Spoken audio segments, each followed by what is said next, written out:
Definitely look forward to talking to our next guest, our guy Addison Graves, the Hey one and guys, only. What's up, brother?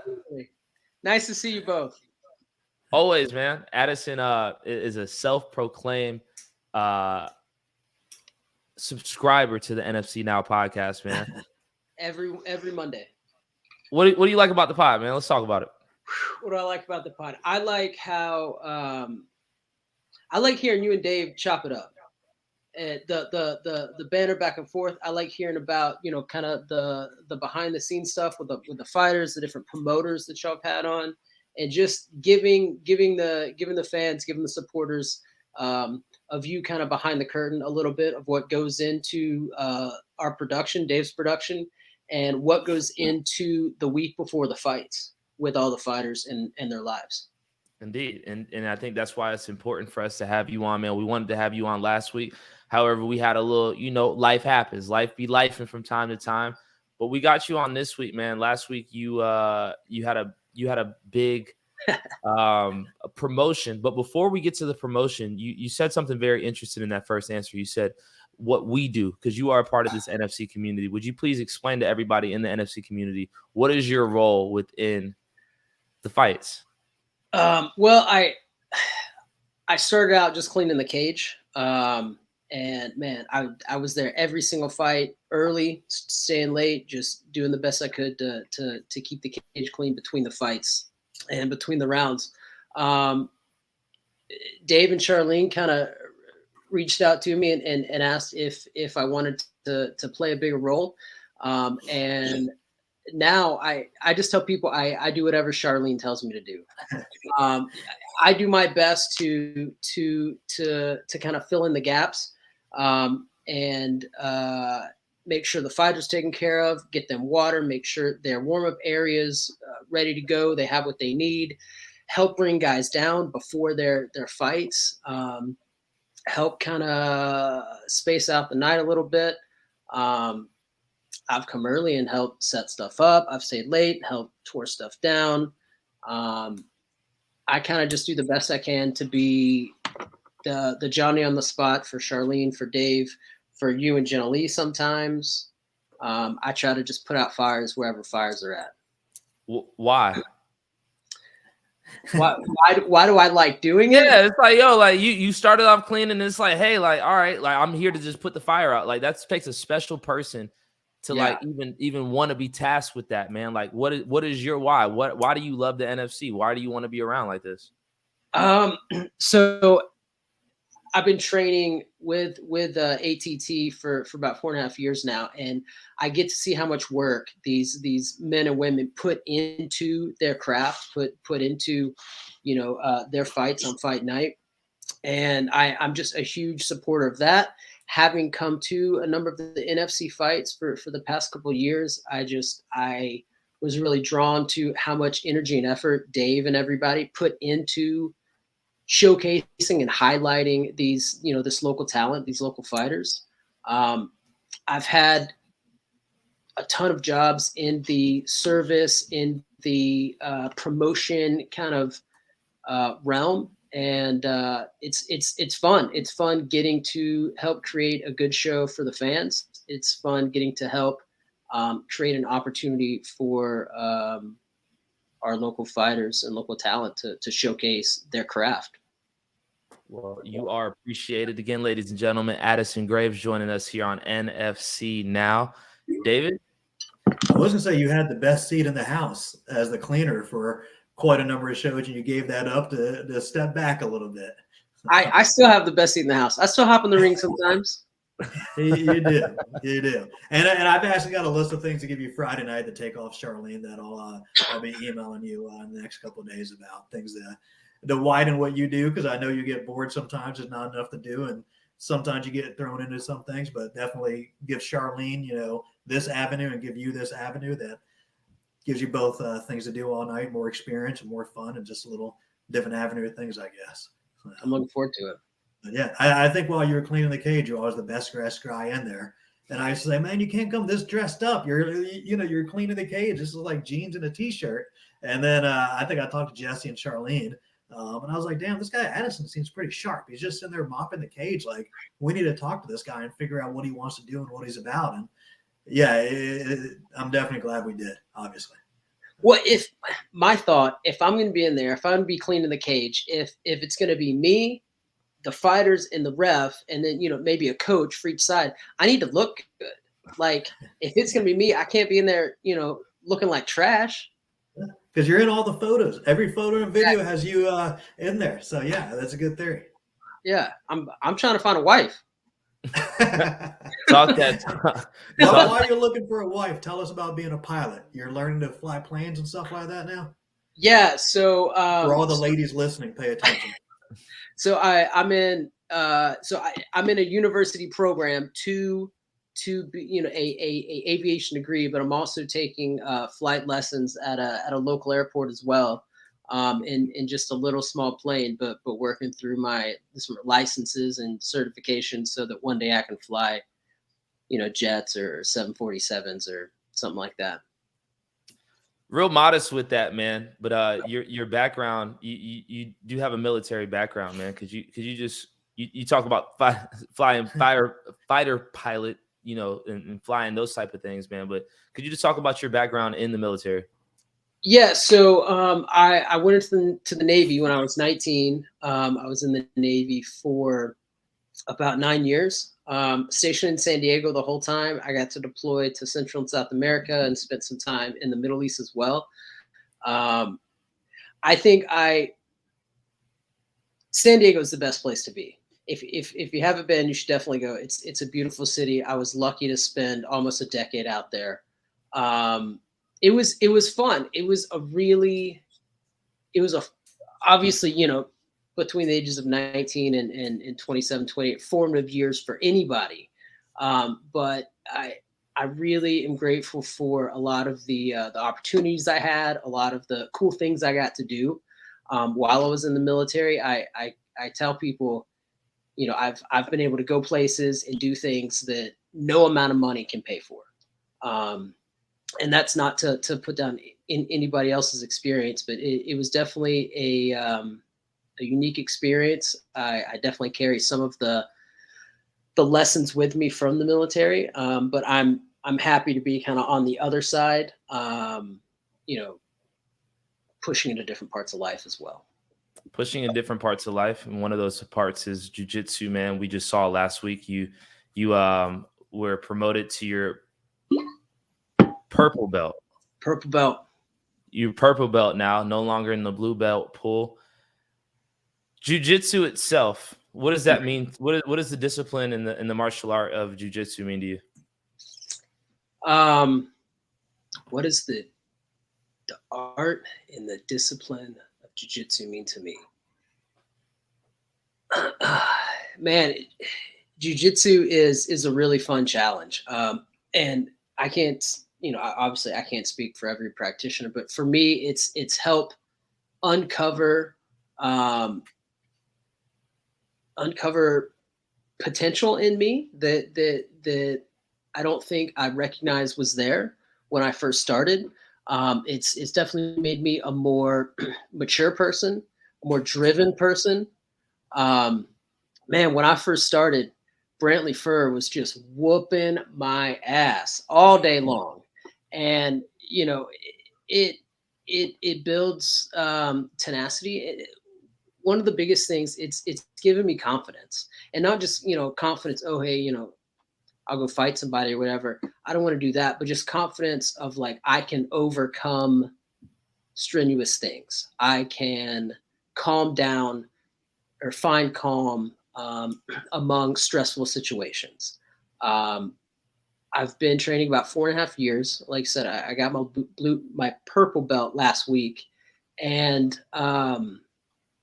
probably mid last week, I was thinking like, man, it's been 4.5 years already. Like, I was a white belt looking at these purple belts, like these guys are wizards. And I don't know that I feel any different having a purple belt, but it's really cool to think that I just kept coming back. I just kept showing up week after week and learning little bit by little bit, and just getting a little bit better. And it's helped me put a lot of things in perspective of like just putting one foot in front of the other. And eventually you'll look back and be like, man, look at how far I've come. Indeed, ladies and gentlemen, Addison Graves joining us here on NFC Now. David? Where were you at before Team Lima? Were you over at I'm trying to think of what it used to be called. Now it's called Gwinnett Training Academy. But so when I first started, I remember what it used to be called. It was called ATT Gwinnett. That's right. Yeah. And then it switched names, and I trained under GTA for a little while, and then switched over to ATT Team Lima. And have you done any tournaments locally or anything like that? I've done a couple IBJJF, Atlanta Opens. I've done a couple Nagas, couple new breeds. I did a new breed, probably a month and a half ago. And I look forward to probably doing maybe 2 or 3 before summertime, hopefully. We got to get him on an NFC JJ event. And I will say a couple months ago, somebody got caught slipping. Somebody slipped out, and Addison was about to just hop up in there. But, he didn't want to have to give nobody that work. But I understand. Yeah. What Dave mentioned, there's an open slot on the card on the 25th. So yeah, maybe I told you if you want it, you got it. I know you were going to do a different super fight. Just told you it was postponed or canceled, whatever. So I didn't even set this up with Julien. We didn't even talk about it. But yeah, should you want to compete? Absolutely, the spot's there. Can we get an answer on the pod? Yes, I want to compete. I feel like I just got engaged or something like that. I just said, will you accept me? I do.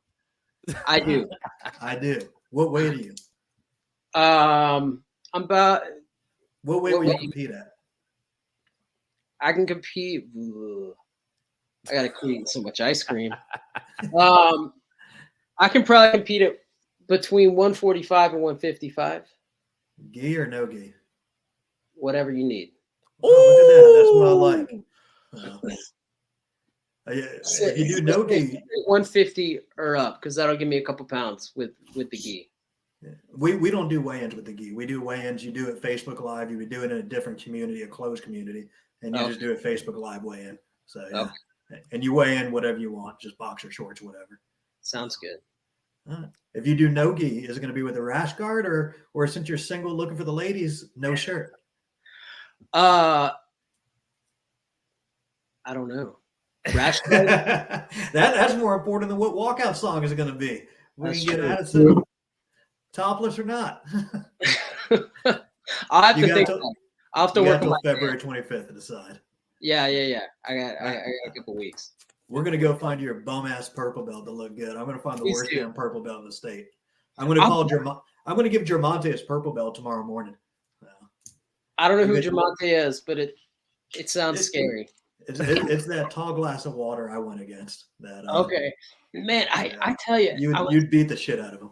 I was telling a friend the other day, like, oh, you got your purple belt. I was like, yeah, man, it's kind of serious now. Like, people expect me to like actually know what I'm doing a little bit. So this will be my first one at purple belt. Can't wait to see it, man. Now we got some big fights coming up on this Friday at the Monday Night Garage. Is there a fight that you're looking forward to? Can we pick some fights with you? Can we talk some fights with you? What's up, man? Yeah. Let's talk some fights. I don't have let's the talk card some fights, man. Me. I'm looking at the card right now. Okay. So the vacant NFC lightweight championship belt is up. It's against Trace Harper. He's been training at ATT versus Quincy Evans, who trains out there in Augusta. Man, who you got? I've seen Trace Harper in the gym a couple times. I've seen Trace Harper fight a couple times. I'm gonna go with Trace. Yeah. Okay, that should be a good fight. Ronald Humphrey versus Xavier Horton. That's for the welterweight strap too. Ronald Humphrey, he's out of ATT Atlanta, isn't he? Yeah. Okay. You ain't got to play favorites either. We all know you train there. You don't have to play favorites. Keep it a buck. For sure. Man, I think Xavier has surprised a lot of people. I think he's done a real good job bulldogging through a lot of his opponents. I think if he's been working on his cardio these past couple weeks since he's fought, his last fight was at Tannery Row, I believe. Yeah. He looked a lot more trim and a lot more cut at that Tannery Row fight than he did the last fight I saw him at. Big Pony. Pink Pony, exactly. I think if he keeps heading in the direction he's heading, I don't know him personally. I don't know what his training's like, but just based on seeing him fight a couple times, I'm going to go with Xavier on that one. And it's weird. Everyone says Xavier's cardio is horrible. And I think people just say that because he's not baby Hulk. He's the real Hulk. He's built as built gets, but he went 2 rounds extremely hard. The 3rd round he gassed, but he didn't gas as bad as some guys do. Some guys you just see quit in the cage. Xavier never quit. He made it through the 3rd. So this is a 5-round fight, but everyone always says Xavier's going to gas. I don't think he's going to gas that bad. I just think that we've seen enough Xavier fights to know that, like, at the Pink Pony, he gassed. He had an amazing 1st round. The 2nd round, he gassed. Yeah. I think his first fight, came out there. He wrestled a lot, but like he was gassed wrestling. You know what I'm saying? In that 3rd fight, he was gassed. So I don't know if it's too much of a reach. I'm not the one that's in the front of the line saying he's going to gas, but I'm not going to act like I haven't seen a fight where he doesn't gas. But I guess it's just he leaving it all on the line. I'm not mad at you. Shout out to Xavier. Yeah, he goes hard and he doesn't fight bums. But exactly. Yeah, he doesn't fight bums. Yeah. I think it's going to be a good fight. Zach I don't Cooper. think it's going to go 5 rounds. Walter Flores, Zach Cooper. I'm going to have to go with my guy, Walter Flores. I've known Walter for, probably 6 years now. And he's been there since day one that I started training. But I don't think Zach Cooper's no slouch. I know he trains hard over at SBG, right?